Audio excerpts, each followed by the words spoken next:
Good evening, everyone. And this is week 8 in the National Football League, the pro football, where they pay for play. And this is every Sunday night show that Dwayne and myself always do, where we discuss the earlier games. And we had intention on doing a show this morning, but as Dwayne said, I ghosted him. Uh, so so we're just going to discuss some of the games from earlier today, before tonight's game. And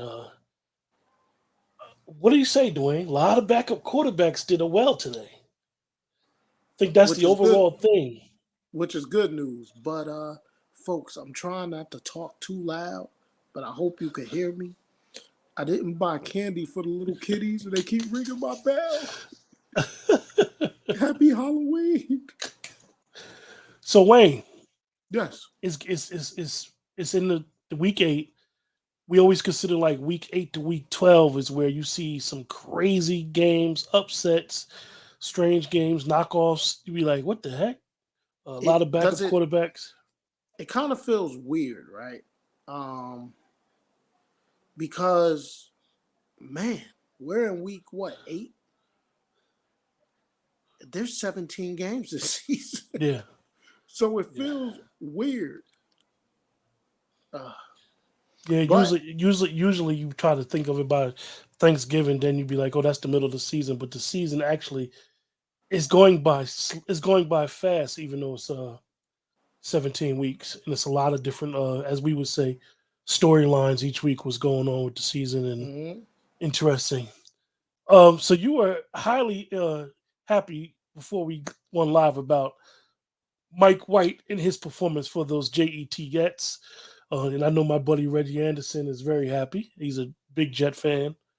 hey Um, man, Mike White football originally drafted by who? your Dallas Cowboys. My Dallas Cowboys. So Mike White showed something today, man. He showed a lot. Like that was a big gutsy win. He took a monster hit in this game too, and came back. Um, what are we gonna say? It was a terrible loss for the Bengals. It was in the grand scheme of things. You could say it was a terrible loss, but teams like that, you got to know how to win. You got to know how to beat the teams that you're supposedly better than. Um, but it's funny because we and you have been talking about this the last 4 weeks. How you'll see a team, Baltimore Chargers, uh, Baltimore Chargers, the Bengals. It was like 5 teams that all played a bunch of good teams, like 3 or 4 in a row, and they beat them. And then they had a letdown loss following. Like Baltimore's loss last week surprised everybody when they lost to the Bengals. But if you think about what they had did the previous 4 weeks, you'll know that they had a big slate of games. So but I'll just say this: I was impressed with the Steelers. That was one win I was impressed with. Yeah, but it was a good game, man.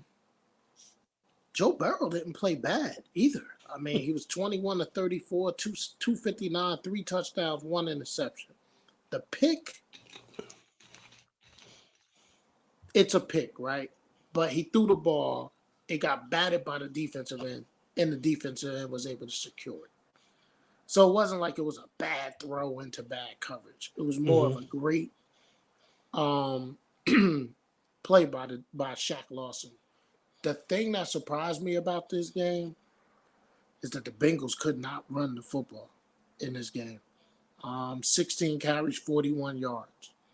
So the Jets shut that down.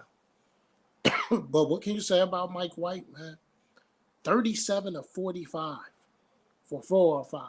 3 touchdowns, 2 interceptions. I've been telling people, and Craig gave me credit for it, my buddy Craig. Folks, Michael Carter for the New York Jets, number 32, is a player. 77 rush yards today, 95 receiving yards. So Jets make a big, big win. Best win of the Robert Saleh era. Next is a game. The score is very deceiving. The Los Angeles Rams beat the Houston Texans 38-22. This was a Mm. blowout, and the Texans came on late and scored some late touchdowns. Not much to talk about in this game. Texans are bad. The only news you would think about with the Texans is come Tuesday, will Deshaun Watson be in Miami? That's it. That's the story. I don't even have nothing to discuss with certain games. I'm not even going to get into. We had the week where uh the bad teams. I expect them to be bad unless they pull off a big upset. I'm not going to say nothing. Yeah. Texans are just they gave up. They gave Ingram back to the Saints, which I thought was a big move for what the Saints is trying to do. And it figures that the Saints right now is in a dogfight with Tampa Bay in a very, very competitive game. Eagles 44, Lions 6. Not much to say about this game. Other than the fact that I still don't believe Jalen Hurts is the answer for the Eagles. He was 9 of 14 for 103 yards today, but they didn't need him. They rushed for 236 and 4 touchdowns today. It's funny that they rushed for that many yards, and you were talking about in the beginning of the year that they wasn't running Miles Simon, and then Miles Simon is out for the seat. With I think they put him on IR for 3 games at least. So it's funny that now they lost their best running back and they decided to run the ball, but it just Yeah, it's one of those head scratchers in the but NFL. it was by committee because Jalen Hurts had 7 for 71. Scott had 12 for 60. Howard had 12 for 57. And Gainwell had 13 for 27. So, but that's about all we need to do for a 44-6 game. I wonder if Dan Campbell's going to go the route of Vance Joseph and Stephen Wilkes and only get one season. Something to keep an eye on, folks. Well, that's something that probably bothers me and you because we like the coach. We like the coaching staff that he got there. We like from the GM on down, getting the GM from the HBCUs, HBCU grad, having Aaron Glenn, just having a good coaching staff. And it's typical stuff that happens in the NFL. You can't win those close games just to get a taste of victory in your mouth. You start beginning to think that you're a loser. You start beginning to pack your stuff up. Look at that season. At the last game, be like, look, I might as well make my trip to the Bahamas for early January now. So it's unfortunate, but it's something that you brought up this week was that look at Detroit. You had a coach there who was a stable coach 5 years ago in Jim Caldwell, Super Bowl winning coach, whether he was the head coach or not, and you gave up on him. And this is typical of bad franchises when they do bonehead dumb stuff. Yep. So we had the Panthers 19, the Falcons 13. It's an ugly game. Sam Darnold got knocked out of this game with a concussion. PJ Walker didn't even throw a pass, though. Didn't have to. He threw one pass. It was an incomplete. So Darnold played most of the game. Very ineffective again. 13 of 24 for 129. I was a big Sam Darnold fan when he came out of USC. I thought he was going to be so much better in the pro game, and he's not. Carolina has to go get them a quarterback of the future because it's not Sam Darnold. It's Yeah, just that's one team for some reason. Ever since that first loss that they took to Dallas, they haven't been right since. A lot of the people in the media were saying how he was forcing the ball to DJ Moore. He was never throwing the ball to his guy, which was interesting. And now you're starting to see that they just don't have enough players. They made all these trades and signings to get a secondary when really their offense just is not. It's just something wrong that they're missing. I know that it's been a lot of reports about making a trade for a quarterback and giving them Christian McCaffrey. Even though Christian McCaffrey is one of those guys who I don't think could carry the ball 25 times a game, I just think you need to be very careful when you talk about trading that all-purpose back like that. yeah.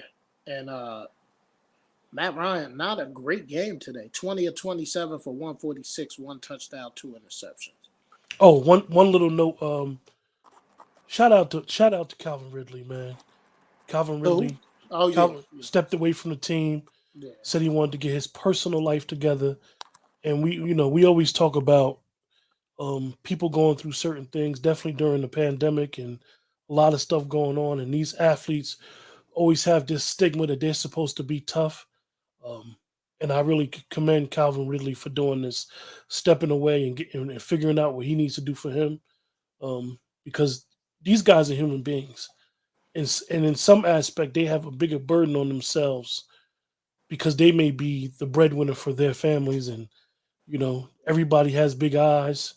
I don't know his personal situation. I know that he decided to step away from the team, so I just hope that when he does come back, if he does come back, he's a better person and come back when you want to. It's bigger than football. It's much bigger than football. Uh, Buffalo wins a game that you have to win. It wasn't pretty.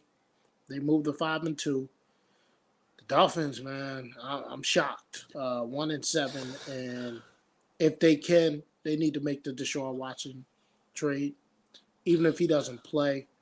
Get Tua out of there. Let Tua go to the Texans. If Deshaun doesn't play, just turn the reins over to Jacoby Brissett for the rest of the season, and then go from there. But you gotta go make a play for Deshaun Watson. He's willing to go there. Don't know what the NFL is going to do with him yet, but at least just get him on your roster. This was one of the things that bothered me and you with the Deshaun Watson thing is that they never said nothing. Everybody's in limbo. And when you got this stuff swirling around your team, players not knowing if they're going to be part of the trade, and you could clearly see that regardless of what Coach Flores and Greer say, that the whole drama has destroyed Miami. We know that Stephen Ross probably wants to make the move. You know, your Michigan alumni guy. He goes big. He goes big game hunting, and him not getting traded or him being talked about getting traded to Miami, to Houston. I mean to Carolina. These things are affecting these teams. Mm-hmm. It might be even affecting Denver as well. So we need to come to a closure with this Deshaun Watson thing, and figure out what they're going to do so everybody can move on and let the case proceed the way it's going to proceed. I agree. So you got the 49ers beating the Bears 33-22. It's the continued education of Justin Fields. Good game for Garoppolo. Like no touchdowns, but he did throw for 322. He ran for 2 touchdowns. 5 carries, 4 yards, 2 touchdowns. Big game out of Deebo Samuels. He had, let me see. I'm sorry, folks. I have my notes. 6 catches for 171. Justin Fields, again, he continues to learn. They're not asking him to do a lot. He rushed for 103 yards today on 10 carries. And he was 19 of 27 for 175. So you continue to let this guy take his lumps. He's going to be better for it. You just let him go out there. You let him play. Yeah. Chicago, and I know that it's hard for Chicago fans to listen to it, but when you're playing a young quarterback, like you said, you got to take the lumps. The best team in the conference is in your division. He basically said he owns Chicago. So just don't. I'm not saying give up on your season. Just continue with the young kid. Continue to progress. Big win for the 49ers. And I haven't really been big on the 49ers all year because I think that their offense is not explosive enough. Well-coached team, got all the fullbacks, tight ends. Mm-hmm. They play hard, but I just don't think their offense is explosive enough. So big win for them to get back into this thing because right now it looks like their division could be a runaway. So they need to be fighting and figure out how they're going to position themselves for a wild card. Right. You had the Steelers 15-10 over the Browns. It was an NFC North type game, man. AFC North type game, man. Like just beating the heck out of each other. Pittsburgh goes to 4-3. The Browns go to 4-4. I can't call that anything but a disappointment. I thought they were going to be a team that contended for the ship this year. Still long season, 9 games left. But I don't know. Baker Mayfield, 225. They had some big-time drops today. Odell Beckham, Jarvis Landry fumbled after a big play. So Beckham only 1 catch for 6 yards. You know he's going to start chirping. And so I think this Browns team should be better. I know they got some injuries. You know, Kareem Hunt's out with the calf strain. But you still have Nick Chubb, you know, Duke Johnson. So you got some guys that could tote it. Just not a good loss. Give Pittsburgh credit, but not a good loss for Cleveland. Big loss for the Browns. They were everybody's dark horse favorite to be a good team in the West. I mean, the AFC. They've been nothing but a disappointment. Their offense has regressed all year long. great offensive line, great running backs, tight ends, receivers. Quarterback was okay, but something was happening there, and they need a reboot. I don't even know if they can salvage the season. What I'm gonna say about the Steelers is just Mike Tomlin. Mike Tomlin. Yeah, he I just mean, if gets you're a it done. Steelers fan and you may criticize him because everybody don't get a chance to win the Super Bowl every year, if Mike Tomlin is your coach, you should be happy. Yeah. For a guy that does not call any plays, he coaches his coaches. He's a hell of a coach, hell of a motivator, hell of a man. And Mike Tomlin, give him his credit now because it may be a time where people may not realize how good he really is. Um, just I think their 4 wins is strictly about Mike Tomlin. I don't think the Steelers have a good team as far as talent wise. I think they're rebooting. Ben is on his last leg, so I just say everything about Mike Tomlin. Last 1 o'clock window game was the game of the day. Tennessee 34, the Colts 31 in overtime. Gutsy win by Tennessee on the road. I want to give them more credit for winning this game, even though 2 has to be better for the Colts. Carson Wentz has to be better. That one interception where he was about to get sacked or whatever, and he just threw the ball up, a rookie quarterback makes that mistake, not somebody that's been in the league this long. And then it was a terrible interception in overtime, too. So, again, I'm giving Tennessee all the credit. I don't want Danny Taylor coming after me. Giving Tennessee all the credit. But Carson Wentz has to be better. Tennessee, best team in their division. We know Tennessee's weakness. Tennessee's weakness is their defense. Their offense is perfect offense.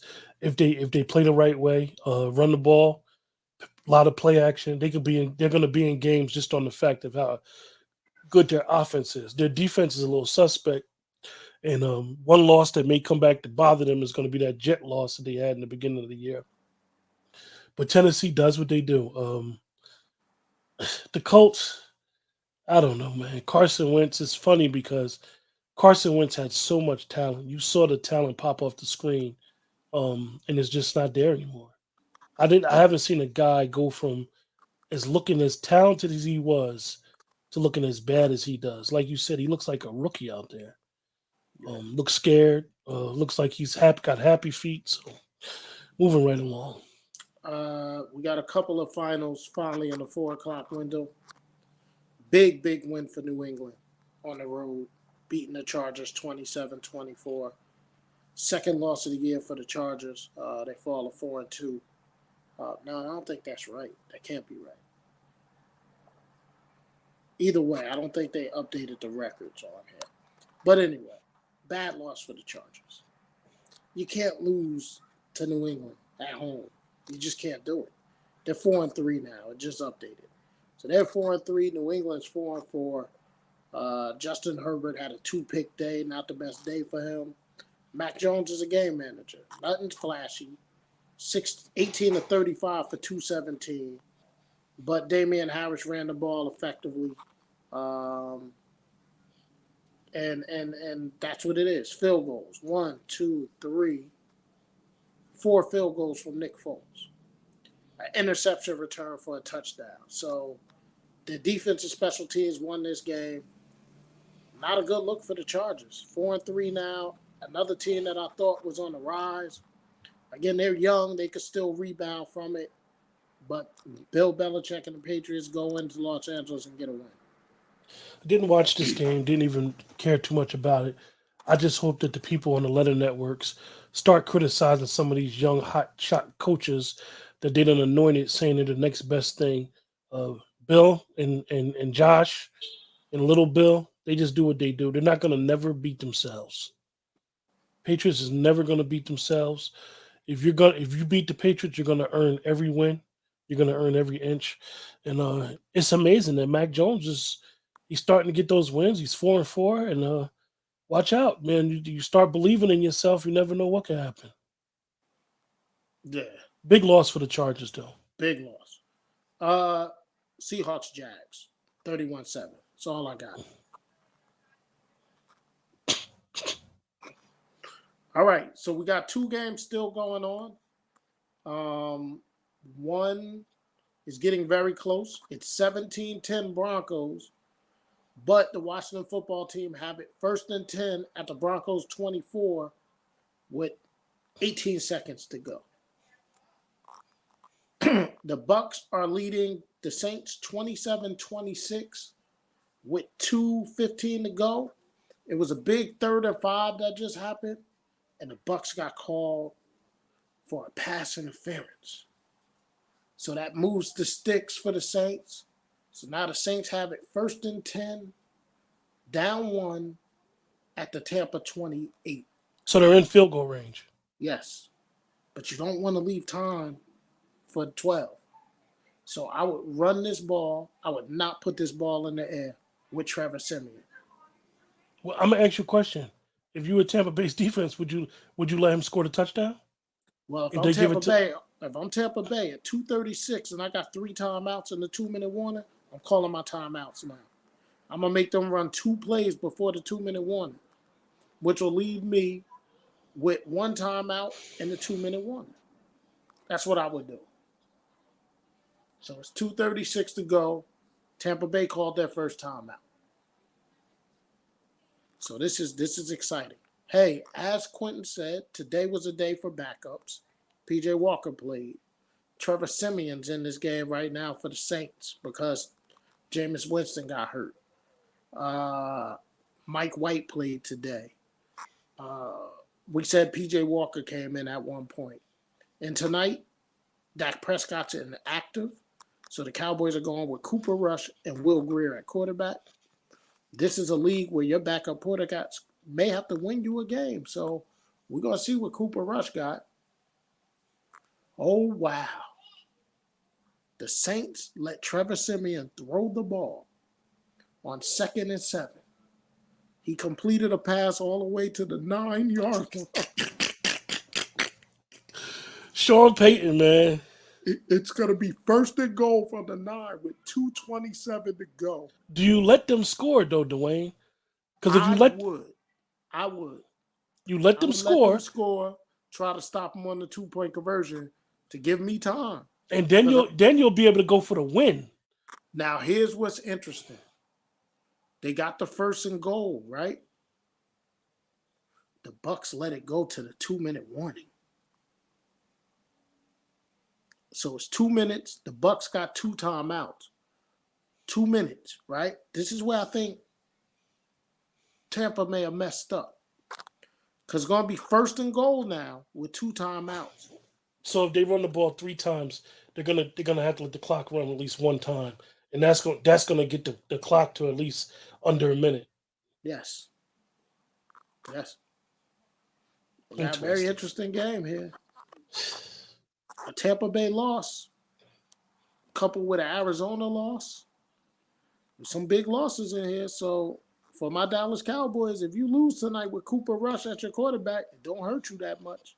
But we're going to win because your backup's got to be able to play. And I trust Cooper Rush to be able to make throws behind that offensive line tonight and a strong running game. How do you feel about that game? I know how you feel about Coach Zimmer. Well, I'm very happy. And though I didn't come on social media or we didn't do any shows, you can attest that I've been saying all week that I didn't want to play Dak Prescott. I think you got to look at the long run. The season is a marathon, not a sprint. Let that man get 2 weeks. You got to remember, the Cowboys play a lot of games in November because we got that Thursday Thanksgiving Day game. Thursday. Right? Thursday. So let Dak rest. Yeah, it's an interesting stretch. You've got the Cowboys play the Chiefs on that Sunday. Got to fly back to Dallas for Thanksgiving and play the Raiders. Yeah. So you let them rest. Next week you got Denver, a team you should beat. The week after that, you got the Falcons, a team you should beat. Both at home. Then you got a big road game with the Chiefs. Then you come back and play the Raiders on Thanksgiving Day. So I think it's smart to rest Dak tonight. I understand what people say, you don't give up a game. It's a 17-game season. I'm going to ask you a question. As long as we've been watching football, nothing seems to ever go the way you expect it. Would the Saints come out here and fumble? The way, as long as we've been watching football, stranger things always happen, and it always happens weird. Another loss for the Washington football team. And that vintage defense. And so they fall to 2-5. So you're the Dallas Cowboys. You're not playing Dak Prescott tonight. They're 2-5. The Eagles are 3-5. So even if you fall to 5-2, you're in pretty good shape in your division. So here we go. First and goal. A second and goal. Would you believe I see it. that Sean Payton ran a pass play on first down? Why? Why? You stopped the clock for them. They didn't even have to use a timeout. I love Sean Payton. Why? He's not going to get criticized for that. That's a terrible call.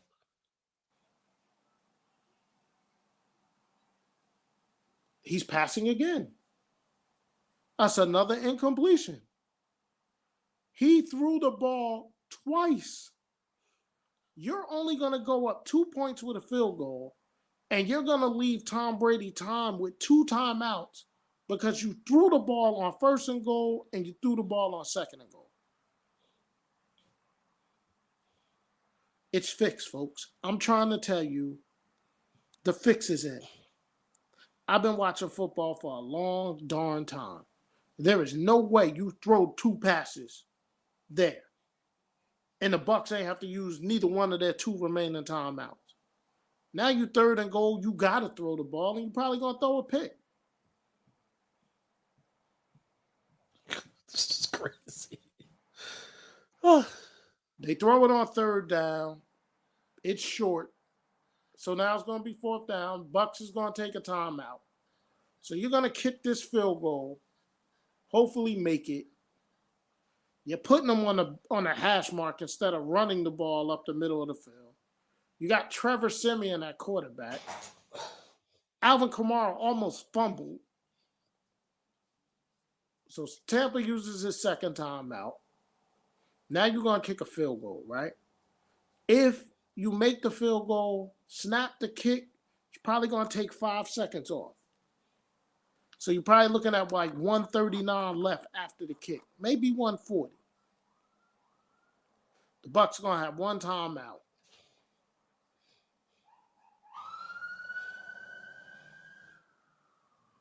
I'm shocked Sean Payton did that. I can't believe he just did that. He has to get destroyed in his end game. He has to. Well, you know what I'm about to say, folks. Never trust a field goal kicker.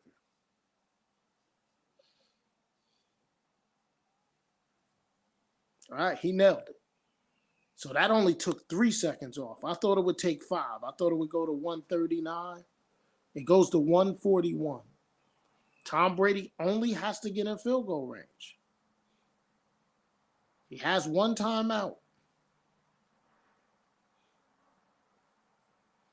I'm going to ask the people out there, did they leave Tom Brady too much time? I mean, even if their defense comes up and make a big play, Dwayne, that was terrible coaching. That was terrible clock management.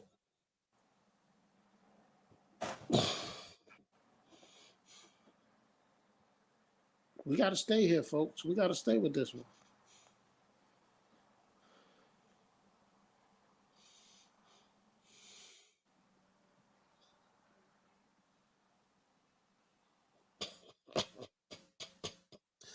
I can't believe what I just seen, bro. What is? I almost said a name and I forgot we live on this show. But somebody just posted something that bothers me. We'll talk offline.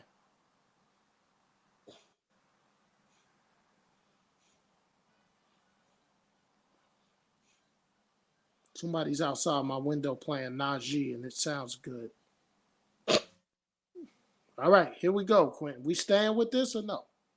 Yeah, we're staying with it. We can't give play-by-play because that would be against NFL regulations. So we'll react after the play. We don't want to get banned. We don't want to be in Facebook or NFL jail or YouTube jail. So we cannot do play-by-play. by the rights of the NFL. We don't own the rights to this football. It's NFL rights, courtesy of Fox Sports.